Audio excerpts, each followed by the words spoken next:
انشاءاللہ عزیز اس پروگرام میں آپ کے سامنے کچھ باتیں نکاح کس طرح سے کیا جائے، اس کا سنت طریقہ، لڑکا اور لڑکی دیکھنے اور انتخاب کرنے کا طریقہ، اس میں وہ کام جو کرنا چاہیے سے ثابت ہے، وہ کام جو شریعت نے منع کی ہے لیکن عموماً آج کل نکاحوں میں ہوتے ہیں، وہ تمام باتوں کو حد تک رکھنے میں کوشش۔ سب سے پہلی چیز تو یہ، اسلام نے ہر وہ چیز جو ضرورت کی اس کو عام کیا ہے اور سستا بھی رکھا ہے۔ اللہ رب العزت نے اگر ہم دیکھیں زمین و آسمان کو بنایا اور انسان کی ضرورت کے لیے ہوا ایک اہم چیز، تو الحمدللہ اللہ نے ہوا کو اتنی مقدار میں رکھا کہ انسان کے لیے کافی ہے۔ اسی طرح انسانی زندگی میں جن چیزوں کی ضرورت ہے، اللہ رب العزت نے ان چیزوں کو ضرورت کی بہت آسان رکھا ہے۔ مثال کے طور پر آپ نکاح لے لیجئے جو ہمارا عنوان ہے۔ نکاح جو ہے انسانی ضرورت ہے، انسانی سماج کی ضرورت ہے۔ اسلام نے نکاح کو بہت بہت بہت آسان رکھا ہے۔ لیکن افسوس کی بات یہ ہے، آج جو باتیں دیکھنے میں آ رہی وہ یہ ہے کہ نکاح بہت مہنگے اور بہت کم ہو گئے ہیں، اس لیے کہ ہم نے نکاح کا وہ طریقہ چھوڑ دیا جو سنت سے ہمیں بتایا گیا تھا، اور نکاح کو ہم نے اللہ رب العزت نے اور اس کے نبی نے جو طریقہ بتایا تھا اس طریقے کے پیرلل ہم نے بھی ایک طریقہ نکالا ہے نکاح کرنے کا، جس کی وجہ سے نتیجہ یہ نظر آ رہا ہے کہ نکاح مشکل ہو گئے، نکاح مہنگے ہو گئے، اور جس بیٹی پیدائش پر نبی اکرم صلی اللہ علیہ وسلم نے خوشخبری سنائی، جس بیٹی کی پیدائش پر دور جہالت میں عربوں کا چہرہ بدل جاتا تھا، اس عمل کو اللہ نے غلط ٹھہرایا، بیٹی کی پیدائش کو خوشی کا موقع بتایا، لیکن چونکہ ہم نے اپنے نکاح کو سنت کے مطابق نہیں رکھا، اس طریقے سے ہٹا دیا، آج اگر کسی کے گھر میں بیٹی پیدا ہوتی ہے تو ہوتا ہی ہے کہ وہ باپ بیچارہ پریشان ہوتا ہے، وہ شوہر اور وہ بیوی جن کو اولاد کی شکل میں اللہ رب العزت نے بیٹی کی نعمت دے دی لیکن وہ پریشان نظر آتے ہیں۔ اس کی وجہ کیا ہے؟ وجہ یہ ہے کہ ہمارے نکاح سنت کے مطابق نہیں ہو رہے، اور پھر اسی کی ایک وجہ یا بیٹی کی پیدائش اور جو نکاح کو ہم نے سنت کے مطابق نہیں ہم کر رہے ہیں، اسی کی ایک وجہ سے یہ ہو رہا ہے کہ بیٹی کی پیدائش کو روکا بھی جا رہا ہے، بلکہ بیٹی اگر وجود میں آ جائے اور پہلے سے پتہ چل جائے تو اسے ختم بھی کر دیا جا رہا ہے۔ یہ تمام چیزیں ہو رہی ہے کہ ہم لوگوں نے اپنے نکاح سنت کے مطابق یاد رکھیں، جب کسی ایک معاملے میں بھی ہم سنت کو چھوڑ دیں گے اور ایک نیا طریقہ اختیار کریں گے، نتیجہ یہ نکلے گا کہ اس سے ہونے والے تمام اعمال بھی مشکل ہو جائیں گے۔ جیسے کہ نکاح کو ہم نے سنت کے مطابق نہیں رکھا، اس میں ہم نے ایسی چیزیں ڈال دی جو شریعت میں نہیں تھی، نتیجہ یہ ہوا کہ بیٹی کی پیدائش کو ہم برا مان رہے ہیں، بلکہ بیٹی کی پیدائش پر تو اتنا پریشان ہوتے ہیں کہ ایک صاحب جو ہے ایک مرتبہ مجھ سے کہنے لگے کہ میری 3 لڑکیاں ہیں اور میں نے تینوں لڑکیوں کے لیے جو ہے الحمدللہ 5-5 لاکھ روپے اٹھا کر رکھے ہیں، بس انتظار اس چیز کا کر رہا ہوں کہ کاش کی کوئی رشتہ آ جائے اور میں بس ان کو بیاہ دوں، ان کی شادی کروں۔ تو کتنی تعجب کی بات ہے کہ ایک باپ اپنی ہر بیٹی کے لیے 5 لاکھ روپے اٹھا کر رکھ رہا ہے، پھر بھی لیکن صرف اسے امید ہے کہ کوئی رشتہ آ جائے تو وہ رشتہ نکاح کو جو ہے کر دے۔ یہ جو آج تکلیف یا جو والدین یا جو ہم لوگ اس سماج کے اندر جو اس چیز کو جو دیکھ رہے ہیں کہ لڑکیوں کا بے راہ روی، لڑکیوں کا بھاگ کر نکاح کرنا، لڑکیوں کے قتل کا عام ہونا پیدائش سے پہلے یا پیدائش کے بعد، اسی طرح جو ہم جو دیکھ رہے ہیں بہت سارے اور بھی مسائل جو نکاح سے متعلق ہے، یا لڑکیوں کا جو خودکشی کرنا، یہ واقعات آپ دیکھتے ہیں نیوز پیپر، شمارے، میگزینز، چینلز، ٹی وی آ رہا ہے، آپ کے پاس نیوز آ رہی ہے، ہم دیکھ رہے ہیں کہ لڑکیاں جو ہے مسلم خودکشی کر رہی ہے، اس لیے کہ وہ باپ بوڑھا جس کی زندگی گزر گئی ہے، جو انتظار کر رہا ہے کہ اس کی بیٹی کا نکاح ہو جائے، اور وہ بیٹی جب اپنے باپ کی طرف دیکھتی ہے اور اپنی ماں کی طرف دیکھتی ہے جو بیماری میں مبتلا ہے اس وجہ سے کہ بچی کا نکاح نہیں ہو رہا ہے، وہ یہ سمجھتی اور سوچتی ہے کہ اگر میں اپنی زندگی لے لوں تو شاید میرے والدین کو رفاقہ مل جائے، مہلت مل جائے، چھوٹ مل جائے، اور شاید وہ ایک اچھی۔ ان تمام کا کون ذمہ دار ہے بتائیے؟ ان تمام کے ذمہ دار میں اور آپ، ہم لوگ ہیں، یاد رکھیں، اس لیے کہ ہم نے اپنے نکاح کو سنت کے مطابق نہیں، اسی لیے یہ عنوان باندھا گیا کہ ہمارے نکاح آخر کیسے؟ کیا واقع میں اسلام میں نکاح اتنا مشکل ہے؟ جبکہ اسلام کی فطرت میں نے شروع میں بتا دی، جو چیز ضرورت کی اسے آسان کر دیا اسلام، تو کیا اسلام میں نکاح واقع میں اتنا مشکل ہے کہ اگر ایک نکاح ایک انسان کو کرنا ہے، چلیے تو لڑکیوں کا معاملہ میں نے کہا، حالات تو اس حد تک ہے کہ لڑکے بھی نکاح نہیں کر پا رہے آج، چونکہ وہ سنت کے مطابق نہیں ہو رہے، کہیں جہیز کی لعنت ہے تو کہیں یہ ہے کہ مہر اتنا باندھا جا رہا ہے کہ لڑکے انتظار کرے اور مہر جمع کرتے کرتے زندگی گزار دے رہے ہیں۔ تو بہرحال معاملہ دونوں ہی طرفہ ہے، چاہے وہ جہیز کی شکل میں ہو یا لڑکی کی پیدائش، چونکہ لڑکی کا نکاح بڑی مشکل سے ہوتا ہے، یا پھر مہر کی زیادتی کی شکل میں ہو، بہرحال نقصان ہم تمام بھگت رہے ہیں۔ اور اس کا ایک نتیجہ یاد رکھیں، جب ہم نے اپنے نکاحوں کو سنت کے مطابق نہیں رکھا، غیر شرعی غیر اسلامی رسومات کا اس میں دخل دیا، اپنے نکاحوں کو ہم نے مہنگا کر دیا جو کہ آسان ہے، سستا ہے، اس کے لیے کچھ بھی نہیں لگتا ہے، تو نتیجہ یہ ہوا کہ اللہ رب العزت کی طرف سے ہم پر بھی سختیاں آ گئی یاد رکھ، اس لیے کہ اللہ نے تو شریعت کے مطابق آسانی کر دی، ہم لوگوں نے جب یہ کام کیا تو پھر وہ سختیاں یہ ہے کہ آج نکاح بہت مشکل سے ہو پا رہے ہیں، اور نکاح نہ ہونے کی وجہ سے جو سماج میں برائیاں پھیل رہی ہے، جو حالات رونما ہو رہے ہیں، جو واقعات سامنے آ رہے ہیں، بہرحال وہ بتانے کے لائق نہیں، اتنے سارے ہیں کہ اگر ہم انہیں دیکھتے رہیں تو ہم صرف اس ایک عمل نکاح کو غیر سنت طریقے پہ کرنے کی وجہ سے جو نقصان ہم بھگت رہے ہیں اس کی ایک فہرست اگر گنے تو ممکن نہیں ہوگا یاد رکھیں، اتنے نقصانات اس، تو لہٰذا یہ آج کے وقت کی ضرورت ہے کہ اپنے نکاحوں کو ہم سنت کے مطابق، کہ اللہ کی کتاب نے کیسے حکم، نبی اکرم صلی اللہ علیہ وسلم نے نکاح کیسے کیا، اصحاب رسول صحابہ نے اپنے نکاح کیسے کی، ان کی اولادوں کے نکاح کیسے ہوئے، تاکہ انشاءاللہ العزیز جب ہم بھی نکاح کو اس کے مطابق کریں گے تو ہمارے لیے یاد رکھیے بہت سارے فائدے اس دنیا میں ہوں گے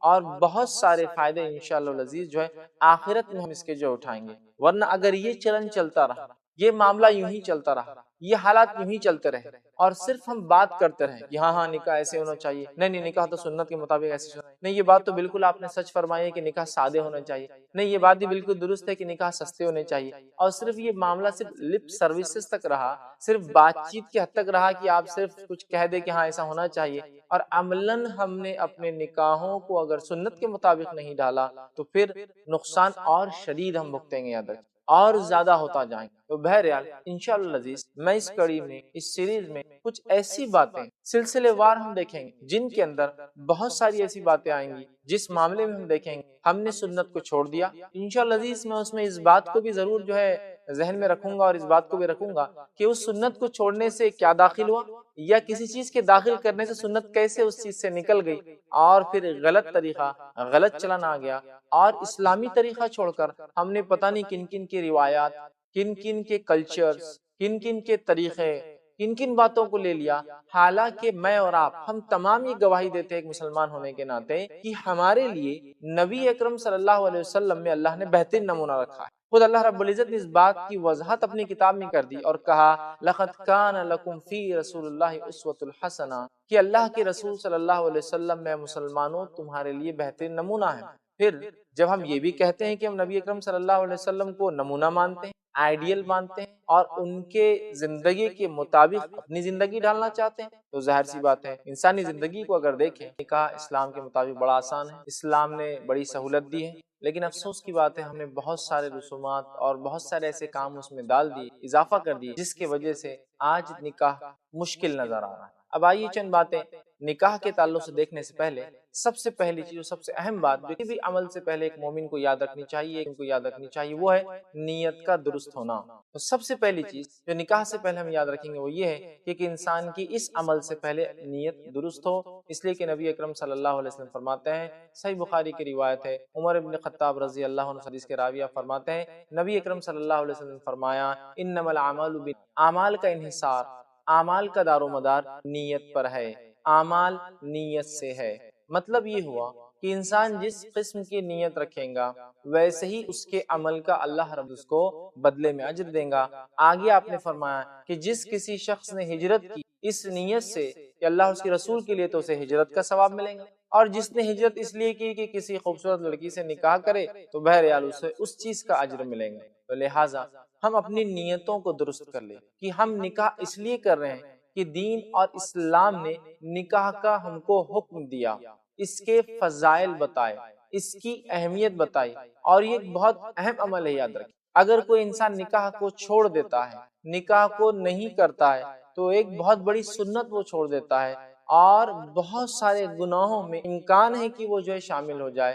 لہٰذا ہم اپنی نیتوں کو درست کریں اور نکاح کے لیے جو ہے ہم آگے بڑھیں اور اپنی نیتوں کو خالص یہ رکھیں کہ اللہ تیری رضا کے لیے، تیرے نبی اکرم صلی اللہ علیہ وسلم کی سنت کی پیروی کے لیے میں یہ عمل جو ہے کر رہا ہوں۔ نکاح کے فضائل میں جو باتیں ہمیں بتائی گئی ہے اس میں سے چند فضائل اور اس کی چند اہمیت کی باتیں اور حدیثیں آپ کے سامنے میں رکھتا ہوں۔ سب سے پہلی چیز نبی اکرم صلی اللہ علیہ وسلم حدیث میں فرماتے ہیں نکاح کے فضائل کے اندر کہ نکاح انسان میں شرم و حیا پیدا کرتا ہے، نکاح انسان کی شرمگاہ کی حفاظت کرتا ہے، نکاح کی بنیاد سے سماج میں برائی نہیں پھیلتی اور کنٹرول ہوتی ہے۔ آپ صلی اللہ علیہ وسلم فرماتے اور کہتے ہیں، یہ حدیث صحیح مسلم کی ہے، نبی اکرم صلی اللہ علیہ وسلم نے فرمایا، عبداللہ رضی اللہ عنہ فرماتے ہیں کہ نبی اکرم صلی اللہ علیہ وسلم فرمایا اور کہا کہ اے نوجوانوں، تم میں سے جو لوگ نکاح کر سکتے وہ نکاح کر لے، اس لیے کہ نکاح نظروں کو نیچی رکھنے میں جو ہے مدد کرتا ہے، شرمگاہ کی حفاظت کرتا ہے، اور جو تم میں سے نکاح نہ کر پائے تو پھر اس کی استطاعت نہ ہو نکاح کرنے کی، خرچ اٹھانے کی، ذمہ داری اٹھانے کی استطاعت نہ ہو، تو پھر تم جو روزے رکھو، اس لیے کہ روزہ جنسی جو ہے میلان کو، یا انسان جنسی طور سے جو آگے بڑھتا ہے اس کو کنٹرول کرنے میں ایک قسم کی جو ہے ڈھال ہوتا ہے۔ اسی طرح نبی اکرم صلی اللہ علیہ وسلم نے دیگر حدیث میں اس کی اور بھی فضل اور اہمیت بتائی۔ آپ یوں فرماتے، نکاح کے تعلق سے، نکاح ایک ایسا عمل ہے جس کے تعلق سے کہ جو باہمی محبت، دو لوگ اگر آپس میں محبت ہوں تو سب سے بہترین حل اور سلوشن نبی اکرم صلی اللہ علیہ وسلم فرماتے ہوئے نکاح ہے۔ اور اس کے تعلق سے عبداللہ بن عباس رضی اللہ عنہ فرماتے ہیں، یہ جو روایت ابن ماجہ کی ہے، آپ صلی اللہ علیہ وسلم فرما کہا کہ ہم نے دو محبت کرنے والوں کے لیے نکاح سے بہتر کوئی حل نہیں پایا۔ تو بہرحال یہ حدیث اس کی وضاحت کر رہی ہے کہ کوئی ایک لڑکا کسی لڑکی سے، یا کوئی ایک لڑکی دین کی بنیاد پہ، ظاہر سی بات ہے ہم تمام باتیں دین کی بنیاد پہ کر رہے ہیں، اگر دینی بنیاد پر ایک دوسرے کو پسند کرتے ہیں تو وہ جو ہے وہ محبت کا تقاضا یہ ہو سکتا ہے کہ اپنے والدین کو بتائے اور ان کا نکاح کر دیا جائے۔ سب سے بہترین سلوشن اور سب سے بہترین حل ہے اگر دو لوگ ایک دوسرے سے اگر محبت کرتے ہیں۔ اسی طرح نبی اکرم صلی اللہ علیہ وسلم نے جو نکاح کے فضائل میں جو باتیں ہمارے سامنے آتی ہے، یا احادیث میں جو باتیں ملتی ہے، ان میں سے ایک فضیلت یہ بھی ملتی ہے، آپ صلی اللہ علیہ وسلم فرما اور کہا، جو کہ بڑی اہم بات ہے، یہ روایت بہقی کی ہے، اور اس کو روایت کرنے والے صحابی جو ہے انس بن مالک رضی اللہ عنہ ہیں، وہ فرماتے ہیں نبی اکرم صلی اللہ علیہ وسلم فرمایا کہ نکاح آدھا دین ہے، نکاح نصف دین ہے، اور انسان اس کو کرنے کے بعد آدھے دین کی اپنے فکر کرے کہ اس دین کو وہ جو ہے کیسے جو اس پر جو ہے باقی رہے۔ تو گویا یہ حدیث کی وضاحت کر رہی ہے کہ نکاح آدھا دین ہے، یاد رکھیے یہ ایک نصف دین ہے۔ اب اندازہ لگائیے، جس نکاح کو آدھا دین کہا جا رہا ہے، کوئی انسان اگر اس لیے چھوڑ دے کہ وہ اس کو جو ہے دل نہیں چاہتا، یا جو ہے مشکلات ہے نکاح کی وجہ سے، یہ تو درست نہیں ہوا۔ رہا دوسرا معاملہ، اگر کوئی شخص نکاح اس لیے کرتا ہے کہ آدھا دین ہے، اور اس آدھے دین کو اگر سنت کے مطابق نہیں کرتا، تو مجھے بتائیے پھر اس شخص کا کیا حال ہے؟ جو یہ بھی مانے کہ نکاح آدھا دین ہے، نکاح اس لیے بھی کرے کہ نبی اکرم صلی اللہ علیہ وسلم سنت ہے، لیکن پھر اس کے نکاح کرنے کا طریقہ، اس نصف دین پورا کرنے کا طریقہ اگر سنت کے مطابق نہ ہو، تو آپ بتائیے کہ اللہ رب العزت ایسے عمل کو قبول کریں گا؟ اور ظاہر سی بات آپ کہیں گے نہیں قبول کریں گے۔ تو جب ہم یہ مانتے ہیں نکاح آدھا دین ہے، اس کی اسلام میں بڑی اہمیت ہے، جب انسان اس کو کر لیتا ہے تو آدھا دین، یاد رکھیے بڑی اہم بات ہے، آدھا ایمان بھی نہیں کہا، آدھا دین کہا، اور پھر آپ فرماتے ہیں کہ انسان باقی آدھے کی فکر کرے۔ آپ نے نکاح کو آدھا دین کیوں کہا؟ علماء اس کی تشریح میں فرماتے اور کہتے ہیں اس لیے کہ نکاح کرنے سے بہت ساری ذمہ داریاں ایک مرد پر آ جاتی ہیں، اور وہ پھر دنیا داری سیکھتا ہے، وہ ذمہ داریاں اٹھانا سیکھتا ہے، وہ اولاد کی پرورش سیکھتا ہے، اولاد کی پیدائش کی تکلیفیں اسے سمجھ میں آتی ہے، پھر اس کے بعد اس کی اولاد کی پرورش اور اس کو بڑا کرنا، ان کی تعلیم، تربیت اور ان کا نکاح کرنا، تو وہ بہت سارے معاملات سیکھتا ہے۔ اسی لیے نبی اکرم صلی اللہ علیہ وسلم نے اس کو نصف دین، آدھا دین کہا ہے۔ اسی طرح نبی اکرم صلی اللہ علیہ وسلم حدیث میں فرماتے ہیں نکاح کے فضائل کے اندر، اور یہ بڑی اہم بات ہے ان نوجوانوں کے لیے، ان والدین کے لیے بھی، کہ جو یہ کہتے ہیں کہ مال و دولت کی کمی کی بنیاد پر ہم نکاح نہیں کر پا رہے ہیں، پیسوں کی کمی کی بنیاد پر ہم نکاح نہیں کر پا رہے ہیں، یا پھر ان نوجوانوں کے لیے جو یہ سوچتے ہیں کہ پہلے میں اتنا کما لوں گا، یہ پوزیشن پر پہنچ جاؤں گا، اس کے بعد میں نکاح کروں، یا میرے پاس نکاح کے لیے یا بیوی کے اخراجات اٹھانے کے لیے استطاعت نہیں ہے۔ نبی اکرم صلی اللہ علیہ وسلم نے بڑی ہی پیاری بات فرمائی کہ کس طرح سے اللہ رب العزت ایک انسان کی مدد کرتا ہے۔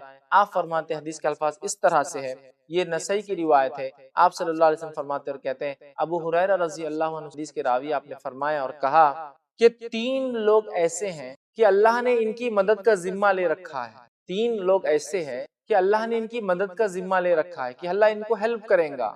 آپ پہلا فرماتے ہیں وہ غلام جو اپنے آقا سے بات چیت کر لے، کانٹریکٹ کر لے، معاہدہ کر لے کہ اتنے روپے دوں گا تو تم مجھے آزاد کر دو، جب وہ غلام اس پیسے کمانے کے لیے کوشش کرتا ہے، یہ اللہ کا ذمہ ہے کہ اس کی مدد کرے۔ دوسرا وہ نوجوان جو اپنے نکاح کے لیے مال جمع کر رہا ہو، آپ صلی اللہ علیہ وسلم فرماتے ہیں اللہ نے ذمہ لے رکھا ہے اس نوجوان کا کہ اللہ اس کی مدد کرے۔ اور تیسرا فرمایا وہ شخص جو جہاد کے میدان میں گیا، اللہ نے ذمہ لے رکھا ہے کہ اس کی مدد کرے۔ تو یہاں اس حدیث میں جو بات آ رہی ہے وہ دیکھیے کتنی بہترین ہے کہ اس نوجوان کا ذمہ اللہ نے لے رکھا ہے جو اپنے نکاح کے لیے کوشش کرتا ہے، یہ پیسہ جمع کرتا ہے۔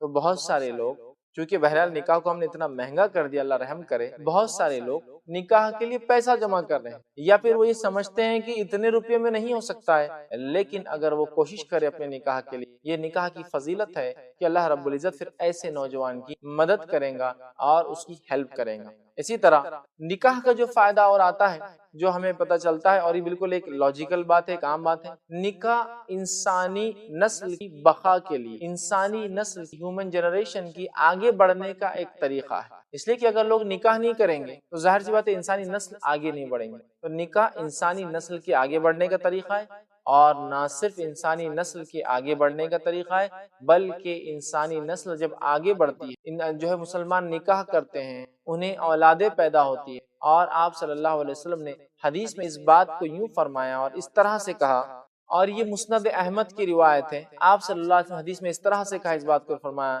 کہ میں روز قیامت تمہاری کثرت پر خوش ہوں، میں روز قیامت تمہاری کثرت زیادتی پر فخر کروں گا۔ اور ہم جانتے ہیں زیادتی تبھی ہو پائیں گی جب انسان نکاح کریں گے، نکاح کر کے اولادیں پیدا ہوں گی، انسانی نسل آگے بڑھیں گی اور زیادتی ہوں گی۔ تو یہ چند فضائل تھے میں نے آپ کے سامنے جو ہے نکاح کے تعلق سے رکھے کہ اللہ کے رسول صلی اللہ علیہ وسلم کے تو والدین کا انتقال آپ کی نبوت سے پہلے ہی ہو گیا تھا، تو جو ہماری مائیں تھیں امہات المومنین، جو نبی اکرم صلی اللہ علیہ وسلم کی ازواج بیویاں تھیں، تو اب ساس اور بہو کا رشتہ وہاں تھا ہی نہیں، تو اب ہم ٹریننگ کہاں سے حاصل کرے گی، ساس اور بہو کیسی رہیں، کہاں سے لیں؟ تو دیکھیے یہ بات تو بالکل طے شدہ ہے کہ نبی اکرم صلی اللہ علیہ وسلم کو چونکہ والدین نبوت سے پہلے انتقال کر چکے، تو ہماری جو نبی اکرم صلی اللہ علیہ وسلم کی ازواج تھی، بیویاں تھی، جو ہماری مائیں ہیں امت کی، ان کی کوئی ساس وہاں نہیں تھی یا سسر نہیں تھے جو جن کے ساتھ کیسا معاملہ ہو، لیکن ہم صحابہ، تابعین، تبع تابعین کی زندگیاں دیکھ سکتے ہیں وہ لوگ کیسا رہتے تھے، اس سے ہمیں بات سمجھ آ جائے۔ جو بات ہم کو صحابہ، تابعین، تبع تابعین کے زمانے سے ان جنرل ملتی وہ یہ ہے کہ یہ لوگ عموماً نکاح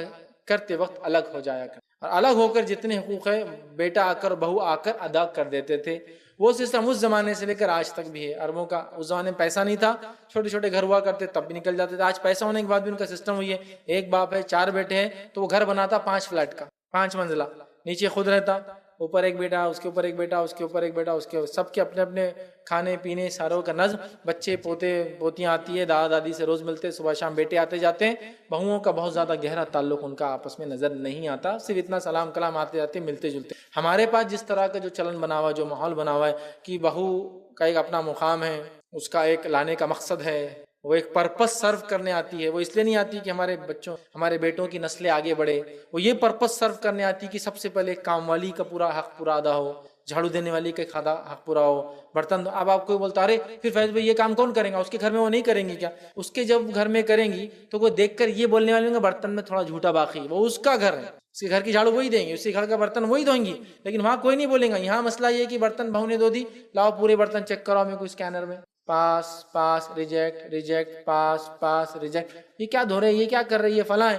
نماز پہ جھگڑا نہیں، نماز پڑھتی نہیں پڑھتی، بچوں کی تربیت کیسا کر رہی، کوئی ایشو، کوئی جھگڑا نہیں، وہ اپنے شوہر کی کتنی اطاعت گزار ہے، اس پہ کوئی ایشو نہیں، اس کے پردے کے معاملے میں آپ حرف نہیں اٹھا سکتے، لیکن برتن اچھا دھونے نہیں دیتی، کیا مل گئی کہ میرے کو اجاڑ صورت برتن اچھی تھی، کیا مل گئی ماں بہو کچھ نہیں ملی برتن اچھے نہیں، اللہ بیٹا خوش ہے کوئی مسئلہ نہیں، بچے اچھے نکلے کوئی مسئلہ نہیں، گھر اچھا ہے کوئی مسئلہ نہیں، با حیا ہے کوئی مسئلہ نہیں، بے حیا نہیں کوئی مسئلہ نہیں، برتن اچھے نہیں دھوتی، سب سے بڑا مسئلہ لالی اس نے۔ اب برتن دھونے والی مل گئی، برتن دھونے سے گھر بھی دھو کے چلے گئی، وہ بھی مسئلہ ہے، ایسے بھی ملتے پھر لوگوں کو، وہ بھی مسئلہ ہے۔ تو ساس کا مسئلہ یہ ہو گیا ہمارے پاس، اس کو ریئل سینس میں لیا جانا تو میں کہتا ہوں انڈین کانٹیکسٹ میں الگ ہی رہو بھائی۔ اب بہت سارے لوگ بولتے ہیں آپ کیسے فیصلے بولتے الگ رہو، انڈین سیناریو میں سوشو اکنامیکل کنڈیشن ہمارے ویسے نہیں الگ رہنے جیسے۔ میں کہتا ہوں صحابہ کے زمانے میں ان کے کون سے سوشو اکنامیکل کنڈیشن تھے الگ رہنے جیسے؟ حالات یہ گھر کے اوپر دروازے نہیں تھے، کچھ صحابہ کے گھر پہ پردے تھے، باقی کے پاس دروازے بھی نہیں تھے تو پردہ بھی نہیں تھا، اسی لیے حدیث میں ہے کہ لیفٹ یا رائٹ کھڑے رہو جہاں دکھتا نہیں اندر، چونکہ گھر میں سیدھا دکھتا تھا، تو عورتیں دروازوں کے بازو ادھر ادھر رہتی تھی گھر میں دن بھر،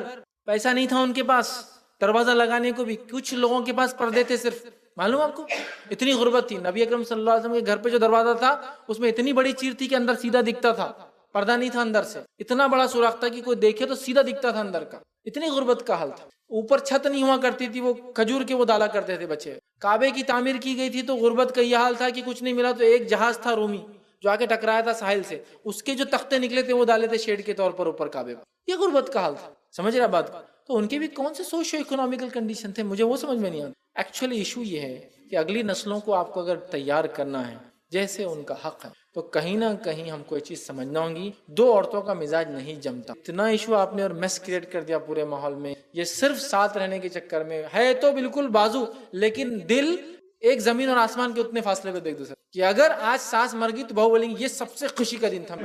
اللہ مغفرت کرے بڈھی کی, لیکن خوشی کا دن تھا آج. مطلب برا نہیں کرنا اللہ کا ہے, لیکن آج دن اچھا تھا, اللہ اس کی مغفرت کرے, جلدی اٹھا لیا اس کو تو بہت اچھا ہوا, اللہ مغفرت کرے, ان پہ رحم کرے, جنت میں اعلیٰ مقامات دے, لیکن زندگی میں کوئی ساتھ مت دے اس کا, بہت ڈینجرس ہے. حالات ہم نے ایسے بنا دیے معلوم, ہر مطلب آپ پرپس سمجھیے میرج کا, انشاءاللہ تو میں سمجھتا ہوں بہت ساری چیزیں حل ہو جائیں. پرپس آف میرج ہے میرے بچے کی نگاہیں نیچی ہو جائے, شرمگاہ کی حفاظت ہو, ہماری نسلیں آگے بڑھے. یہ پرپس تو ہے ہی نہیں. پرپس یہ ہے کہ کام والی نہیں آ رہی برابر, شادی کر دو نا. کپڑے برابر دھل رہے نہیں, شادی کر دو نا. پھر دوسرا گھر بنانا تو کون دیکھیں گا دوسرے کو, شادی کر دو نا. پھر ماں بیمار ہو گئی, شادی کر دو نا. پھر مطلب ایک آپ کو نرس چاہیے, ارے بھائی نرس ہائر کیجیے پے کر کے. یہ شادی نہیں کر سکتے آپ اس کے لیے, اس لیے کہ شادی کا پرپس ختم ہو جا رہا ہے. آئیے واقعہ سناتا ہوں. شادی حالانکہ ایسی نیت سے کی جا سکتی ہے, لیکن اس کے رائٹس دینے کے بعد ایک صحابی آئے, کہا اللہ کے رسول صلی اللہ علیہ وسلم میں نے نکاح طے کر لیا. تو کہا کس سے؟ تو کہا ایک مطلقہ سے, آلریڈی میرڈ, جس کی طلاق ہو گئی. اور تو آپ نے کہا کہ تو کماری سے کیوں نہیں شادی کیا؟ کماری سے شادی کرتا تو اس سے کھیلتا اور وہ تیرے سے کھیلتی. مطلب ظاہر سی بات ہے وہ ینگ ہوتی, جوان, تو بھی جوان ہے, اب تک شادی نہیں ہوئی, کنوارا ہے. اب تم ایک پہلے سے کرتے تو ظاہر سی بات اس کے احساسات الگ ہوں گے, کنواری کے الگ ہوں گے. تو کہ اللہ کے رسول بہنیں ہیں, میری والدہ کہتے اگر میں کنواری لاؤں گا تو اس کو تکلیف, کنواری عورت بچیوں کو نہیں سنبھال, لیکن چونکہ یہ مطلقہ ہے اس کو پورے گھر بار میں رہنے کا سارا سسٹم معلوم ہے, یہ میری بہنوں کو تھوڑی دیکھ بھال کر لیں گے. تو حدیث میں بالکل ملتا ہے کہ کسی ایسے نیت سے لایا جا سکتا ہے. لیکن کیا وہ صحابی نے اس کی شادی کے حق نہیں دیے؟ کیا اس کو لانے کے بعد یہ بولا تیرے سے اس لیے لایا تھا کہ شادی خدمت کراؤں گا زندگی بھر, تو اب یہی کرتی رہے؟ انہوں نے شادی کی تھی ایک نیت سے کہ کنواری سے کرنے سے کیا ہوگا, اس کے لیے بوجھ ہو جائیں گے میری 3 مہینے یا ان کی 2-3 مہینے تھی. لیکن اگر مطلقہ سے کروں گا جو آلریڈی ایک مرد کو جانتی ہے, اس کو وہ ایشوز نہیں آئیں گے جو شروعاتی دور میں ایک نئی عورت کو آتے, نئی لڑکی کو. تو وہ سوچ ہو سکتی ہے, لیکن انہوں نے رائٹس نہیں دیا. ایسا نہیں بول سکتے آپ کہ لا کے بولے اب میں نے ان کے لایا چل خدمت کر, میں نے شادی کیا میری ماں کی وجہ سے چل خدمت کر, یہ نہیں تھا. تو یہاں ایک بہت بڑا مسئلہ ہے. آپ یہ بالکل کر سکتے ہیں کہ آپ کی والدہ بیمار ہے تو آپ شادی کر لیتا ہے گھر میں, اس میں کوئی حرج نہیں. لیکن آپ نے کام والی نہیں لائی, بیوی لائی جو ساتھ میں کام بھی کرتی. آپ کے گھر میں کپڑے دھونے کے لیے مسئلہ ہو رہا تھا, آپ نے سوچا شادی کرنے سے مسئلہ ہو گا چونکہ میری بیوی کپڑے دھو لیں گی, عورتیں عموماً ہی کام کرتی ہیں. آپ نے کپڑے دھونے والی نہیں لائی, بیوی لائی جو ساتھ میں کپڑے بھی آپ کے دھوتی ہے, اس کا احسان ہے نا, شکریہ ادا کیجیے, کام کر رہی ہے. آپ گھر میں صفائی بھی وہ کریں گے, لیکن ہمارے پاس کیا ہے, لڑکے کا پرپس ہے اپنی شہوت پہ قابو لانا, نسلوں کو آگے بڑھانا, ٹھیک ہے, کنٹرول کرنا. گھر والوں کی خواہش ہے خاص طور سے عورت کی جو ساس ہے کام والی لانا. اب دونوں کا دیکھیے کتنا بڑا ڈفرنس ہے. یہ سمجھیے افیئر نہیں کر رہا ہے, برے کام نہیں کر رہا, تو چاہتا ہے شادی ہو جائے. اب یہ بول رہی ہے کہ اچھی کام والی آ جائے. دونوں کی نیتیں خطرناک. جھگڑا پہلے دن سے شروع, بہو اٹھی 8 دن ہو گئے کام ہی نہیں کرے ماں, انہوں نے 8 دن میں نماز چھوڑی کہ 8 دن میں نہیں, ماشاء اللہ 8 دن میں ایسا کوئی کام کی جو بے حیائی کا یا غیر شرعی تھا نہیں, اس پہ کوئی ڈسکشن نہیں ہے. 8 دن ہو گئے کام نہیں کرے. شروعات جھگڑا کام سے, ختمہ ہو رہا کام سے. بہت اچھی بہو ہے, کیوں اچھی ہے پوچھے کسی ساس سے, کیوں اچھی ہے, کیا کام کرتی, فر فر فر فر فر. ارے نمازیں وہ سب کرتی نا, روزے اب وہ سب رکھتی ہو, تو اس کے شوہر کرتے ہو سب. یہ تعریف کیوں نہیں ہے کہ کیا بہو ہے ماشاءاللہ, پردہ تو ایسا پردہ کہ آج اتنے سال ہو گئے بے پردہ نہیں. میری بہو ایسی ہے کہ نماز نہیں چھوڑتی ہے, میری بہو یہ کہ روزے میں ہے, لیکن جب بھی عورتیں ملیں گی کیسی ہے تمہاری بہو, مطلب کیسا کام کر رہی تمہاری بہو, کچھ نہیں کرتی, گھوڑی بیٹھی رہتی, وہاں فلاں نہیں کرتی. ارے تمہاری بہو کیسی ہے, ارے میری تو ایسی ہے, سر چڑھ گئی, یہ ہوگی فلاں. تو ڈسکشنز کام, شادی کا مقصد کام, شادی کی بات کام کام کام اور کام. ایکچولی لڑکے کو ملی بیوی جس سے وہ اپنی جسمانی تسکین کر رہا ہے, اولاد کا سوچ رہا ہے, اور یہاں ساس کا صرف کام اور کام اور کام اور کام. سب سے میٹر جتنے بھی جھگڑے ہندوستان میں صرف کام کے ایشو, عرب میں آپ کو نہیں ملیں گے. علماء سے پوچھا کہ عورت کتنا کام کرے, کیا اس کے لیے واجب ہے؟ وہ کہتے ہیں اتنا کام کرے جتنا ماحول میں معروف ہے, عرفیت ہے, جو چلن ہے, مطلب جس سوسائٹی میں رہتی ہے اس میں جو چلن ہے. سمجھ رہا؟ اب سمجھ لیجیے آپ ایسے سوسائٹی کو بلانگ کرتے ہیں، آپ کروڑپتی آدمی ہیں، تو آپ اپنی بہو سے کام کیسا توقع کریں گے؟ مجھے سمجھ میں نہیں آ رہا. آپ کی سوسائٹی میں جو معروف ہے، کیا کہہ رہے علماء، جو عرفیت ہے اتنا کام کریں گی وہ، جو عرفیت ہے، جو اسٹیٹس میں آپ رہتے ہیں. تو اب ایک کروڑپتی کی بیوی، عرفیت کیا ہوں گی اس کی؟ کتنا کام کرتے اس سماج میں عورتیں؟ کچھ نہیں کرتے، سوفسٹیکیٹڈ لائف جیتے. تو بہو بھی ویسی جئیں گی نا. نہیں، کام کرنا فلاں ہے. یقیناً میں بار بار اپنے لیکچرز میں بات کہتا ہوں، لوگوں کا دل جیتنے کا سب سے اچھا طریقہ کیا ہے معلوم آپ کو؟ میں کہتا ہوں لوگوں کے غلام بن جاؤ، لوگ تمہارے غلام بن جائیں گے. میں بار بار کوٹ کرتا ہوں، بار بار کوٹ کرتا ہوں. عورتیں غلام بن جائے اپنے گھر میں، وہ دیکھیے مالک بن جاتی خود بخود اس گھر. یہ بات تو اپنی جگہ ہے، کام کرنے والے لوگ پسند. لیکن ایشو یہ ہے کہ صرف کام اور صرف کام اور صرف کام اور صرف کام، تعریف بھی کام پہ، برائی بھی کام پہ، جھگڑا بھی کام پہ، طلاق بھی کام پہ، نکاح بھی کام پہ. آپ نے ایکچولی نکاح کو میس کر دیا، اس کا مقصد بھول گئے. نتیجہ یہ ہو رہا ہے کہ پھر بہو آئی تو کام کرنے والی آئی. یہ سوچ چھوڑ دیجئے. بہو آ گئی، آپ کے بیٹا برائی کی طرف نہیں جا رہا، الحمدللہ. بہو آ گئی، آپ کی نسل آگے چلیں گی، الحمدللہ. بہو آ گئی، گھر میں پوتے اور پوتیاں آئیں گی، الحمدللہ. بہو آ گئی تو نمازی، پہلے 2 تھے، مطلب باپ تھا بیٹا تھا، اب 3 ہو گئے، 4 ہو گئے، ماشاءاللہ. اللہ کی عبادت کرنے والے ہمارے گھر میں بڑے، اس کے بچے نمازی بنیں گے، وہ ہمارے لیے خوشی کی بات ہے. کام میں کبھی کبھار سستی کرتی، لیکن اس کے لیے تھوڑی لائی گئی وہ. یہ ہوں گا پھر ایک دل بڑا کر کے، اور اس سے پھر چھوٹے چھوٹے چیزوں پر ایشوز کرنے کے، ورنہ میس کریٹ ہوتا ہے. اور آدمی کا حال یہ ہو جاتا ہے، وہ بحران ہو جاتا ہے. کسی نے ایک بڑی اچھی تصویر بنائی تھی، 2 بسیں چل رہی ہیں، ایک طرف آدمی کا ایک پیر ادھر باندھا، دوسری طرف ادھر باندھا، ایک پہ لکھا مدر، ایک پہ لکھا وائف، اور دونوں بسیں الگ الگ ڈائریکشن میں جاری. یہی حال ہے مرد کا، جو شادی ہو گئی نہیں، یہ حال ہے. 2 بسیں ہیں، دونوں میں پیر باندھا ہوا اس کو، ایک پہ ماں اور ایک پہ دونوں الگ جاتی. اب کرے تو کیا؟ عقل مندی کا تقاضا ہے، کوئی تو سمجھے. آنے والی یہ سمجھے کہ اس کو لایا گیا، ٹھیک ہے، اور وہ حق ادا کرے آ کر اس گھر کا. جس نے لایا وہ یہ سمجھے کہ ہم نے کسی کو اپنے پاس لایا، ہم حق ادا کریں. یہ نہیں کہ ہم نے لائے کام کی وجہ سے لائے، تم کام کرنا تھا فلاں تھا، ہم تو یہ سوچ کے لائے. یہ سوچ ہی کیوں آپ رکھ رہے ہیں؟ تو بہت سارے گھروں میں کام کی وجہ سے صحابہ تابعین طبع تابعین کی زندگی جو میں نے دیکھی ہے، جو ان کی سیرتیں پڑھی ہے، ہم نے کبھی ان کے ساسوں کا تذکرہ پڑھا ہی نہیں. پڑھی آپ سیرت صحابہ کی اٹھا کر؟ شادی ہوئی، والدین کی خدمت جاری اور ساری رہی، لیکن آپ یہ نہیں پائیں گے کہ خود بیٹے نے نہیں کر کے بولا آپ میری شادی ہوگی تم ہی کرنا ان کی پوری خدمت. تو وہ سماج، وہ سوسائٹی آپ کو ڈیولپ کرنا ہوگی. اس لیے کہ یہ ایشوز سے سب سے بڑا نقصان اس عورت کا ہوتا ہے، اس کا حق مارا جاتا ہے. اور دوسرا نقصان کیا ہوتا ہے؟ آنے والی نسل تباہ ہو جاتی، مفلوج پیدا ہوتی، پیرالائز پیدا ہوتی. میں دوں ایگزامپل کیسے، سنیے. ایک عورت دوسری عورت کو کنٹینیوس ڈانٹتی ہے. ایک عورت جو ڈانٹتی ہے وہ ساس، جو ڈانٹ کھاتی ہے وہ بہو. اور بیچ میں کھڑ رہے کہ ایک ننھا منا بچہ دیکھتا ہے کیا سلوک ہو رہا. اگر تھوڑا سمجھدار رہا ماں کی طرف داری کریں گا اور دادی کو برا مانیں گا، اور سمجھدار نہیں رہا تو کیا کریں گا، دادی کی طرف ہو کے ماں کو تکلیف. ایک نسل آپ بگاڑ. اگر ماں کا فرمانبردار رہا تو مفلوج پیدا ہوتا ہے، پیرالائز ذہن کا ہوتا ہے، اس لیے کہ غلام ذہن کا پیدا ہوتا ہے. کیوں؟ اپنی ماں کو صرف غلامی کرتے دیکھتا ہے صبح، تو وہ بھی غلام بن. وہ کوئی لیڈر نہیں بن سکتا. وہ بچے جن کی ماں کو غلامی میں دیکھتے ہیں نا، تو بچے لیڈرشپ اختیار نہیں کرتے، وہ بھی اچھے ورکر بنتے ہیں. سمجھ رہے آپ بات کو؟ تو یہ سمجھیے. اچھا، ایک نسل جو چلے گی ساس کی، وہ تربیت کا زمانہ الگ تھا، اور ایک نسل جو آئی ہے بہو کی، تربیت کا زمانہ الگ ہے. اب یہ بولتے کہ تربیت ویسی کرنا جیسے میں نے کی تھی، کیسے پھول نکالی دیکھو تمہارا شوہر کیا بنائی اس کو، میں نے، میری محنت تھی. وہ تربیت کا مرحلہ الگ تھا. اب مرحلہ نہیں، میں نے ایسا کیا، ایسی سنا. دونوں کی مینٹالٹی، جھگڑے شروع یہاں بھی ہوتے بہت سی بار. وہ بولتی تربیت میں ایسی کروں گی، یہ بولتے ایسا کروں گی. وہ کمپلین کرے اس کی، یہ کمپلین. تباہ ہونے والی اگلی نسل. اتنی بات یاد رکھیے آپ کے جھگڑے. سمجھیے اس بات. ہم خود اپنے بیٹے کو برباد کر رہے ہیں. جو عورتیں بہت پیار کرتی ہیں نا اپنے بیٹوں سے، اس لیے بہو سے لڑتی ہے، اپنے بیٹے کی نسلوں کو آپ برباد کرتی ہے. بہو سے آپ لڑتے، میس کریٹ ہو جاتا ہے، تجارتیں برباد ہو جاتی ہے، کام دھندے برباد، جابس چلی جاتی ہے، خودکشی کر لے رہے ہیں، میس کریٹ کر دے رہے ہیں. تو وہاں ہم نے نہیں پایا. اتنا ہی سمپل دیکھا. شادی ہوئی، الگ رکھ دیا. اور کہیں کہیں نکاح ہوتے تھے. شادی ہوئی یہ گھر تھا، شادی ہوئی یہ گھر تھا، شادی ہوئی اپنے ماں باپ سے پوتا پاتی روز جاتے اپنے دادا دادی کے پاس، ساری چیزیں ہو رہی. یہ ہم نے جنرل سینس میں پایا. حالانکہ سوشو اکنامیکلی وہ بھی بڑے غریب، بہت غریب. لیکن ہمارے پاس کیا، بیٹا الگ ہو گیا، مطلب اطاعت چھوڑ دیا، فرمانبرداری چھوڑ دیا، دودھ معاف نہیں کروں گی، یہ نہیں کروں گی، وہ نہیں کروں گی، کوسوں گی، بددعا دوں گی، یہ کروں گی، آخرت میں جھڑتی دیں گا تو. اور وہ جو چمرختے کو لے گئی وہ تو یہیں مریں گی، سڑیں گی، یہ ہوں گا وہ ہوں گا فلاں چیز. عقل بھی نہیں، سمجھ بھی نہیں کیا کر. تو میں نے دیکھا یہ 2 تلواریں ایک میان میں نہیں رہ سکتی. پریکٹیکلی لوگوں کے ہزاروں واقعات ہیں، صرف لڑ رہے ہیں. تو میں کہتا ہوں بھائی الگ رہو، شرعی اعتبار سے رہو، اور خوش رہو. سمجھ رہا، خوش رہو، آرام سے. یہی ہم دیکھتے ہیں. ابراہیم علیہ السلام اپنے بیٹے کے گھر آتے، اسماعیل علیہ السلام، بیٹے کا گھر ہے لیکن حق نہیں جما رہے، میں آیا ہوں اب میں رکوں گا فلاں. آئے ملے، اسماعیل نہیں، میں چلا جاتا ہوں. ہو سکتا ہے اسماعیل علیہ السلام لانگ ٹرم کے لیے شکار پہ جاتے ہوں، چونکہ ان کو کام تھا، ملے اور چلے گئے. لیکن ایک چیز تھی، بہو صحیح نہیں تھی تو اس کی کمپلین کر کے گئے. آنے کے بعد بولنا چوکھٹ بدل. سمجھ، یہ نہیں بولے تم میری بہو ہے، اب میں آیا، اب میں سسر ہوں، میری خدمت کرو، میں اتنے دن رہوں گا. ابراہیم علیہ السلام ایک سسر ہونے کے ناطے اپنے لمیٹیشنز جانتے ہیں اور بہو کی اور بیٹے کی انڈیپینڈنس اور ان کی اپنی آزادی کو، یہ ساری چیزیں ہم کو سمجھنا ہو. ادھر کا بھی انٹرفیرنس نہیں تھا، ادھر کا بھی نہیں تھا. مطلب وہ ایک الگ سوسائٹی تھی، آپ سمجھیے اس کو. ہر عورت ہر آدمی فری ہو کر انڈیپینڈنٹلی اپنے بچوں کو جیسی ان کی سوچ تھی اور سمجھ تھی ویسی تربیت دے رہے تھے اور ایک ماحول بنا رہے تھے. جنرلی ہمارے گھروں میں کیا ہوتا ہے، بچے تربیت یافتہ ہوتے ہیں جہاں جوائنٹ فیملیز ہوتی ہے اور اسپیشلی